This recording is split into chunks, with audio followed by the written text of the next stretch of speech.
Apakah hukum kita pergi makan kenduri rumah dia sedangkan kita tahu dia main nombor ekor? Agak orang sini. Ada lagi main nombor ekor. Baik. Judi arak ini kerja-kerja setan lah. Kerja natang setan, tang seritang. Okey? Innamal khamru wal maisir wal ansab wal azlam rijsun min amali syaitan. Arak judi ni kerja natang setan tu, tang seritang. Faham lagi? Jadi siapa yang mempertahankan arak, dia mempertahankan kerajaan syaitan. Betul tak? Maka boleh tak kita pergi makan kenduri rumah orang yang ada melakukan perbuatan main judi? Dengar baik-baik. Ulama menyimpulkan, orang yang panggil kita kenduri ada 4 bahagi. Pertama, kebanyakan hartanya adalah harta yang halal. Boleh pergi. Yang kedua, hartanya bercampur halal dan haram.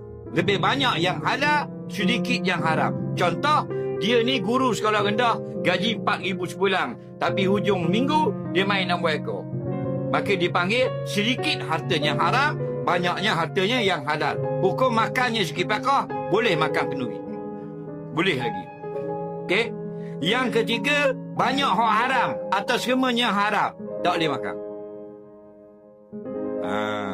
Dan yang keempat, kita tak tahu dia ni hartanya halal kah, haram kah. Maka kita tak kenal dia ni. Dia panggil makan kenduri atau makan kubur raya ke apa dan sebagainya. Maka Islam mengajar kita sangka baik. Hukumnya boleh makan. Jelas lagi ya?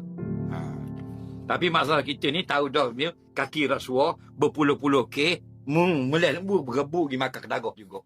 Menatai tu. Tengok lapar gitu. Jangan. Kalau memang banyak hak haram, banyak benda rasuah dalam kehidupan dia, jangan pergi. Banyak lagi kedai makan ada jual nasi minyak, daging nak apa. Dia beli dinu lah. Lagi molek. Masuk hak haram, balik awal kita. Dah lah semayang kita tak khusyuk kan? Semayang kita bukan macam semayang abu dah. Bukan macam semayang Sayyidina Umar. Faham? Lepas tu makan kedai haram pula, balik awal. Nah, huduh dalam muka huduh. Soalan seterusnya.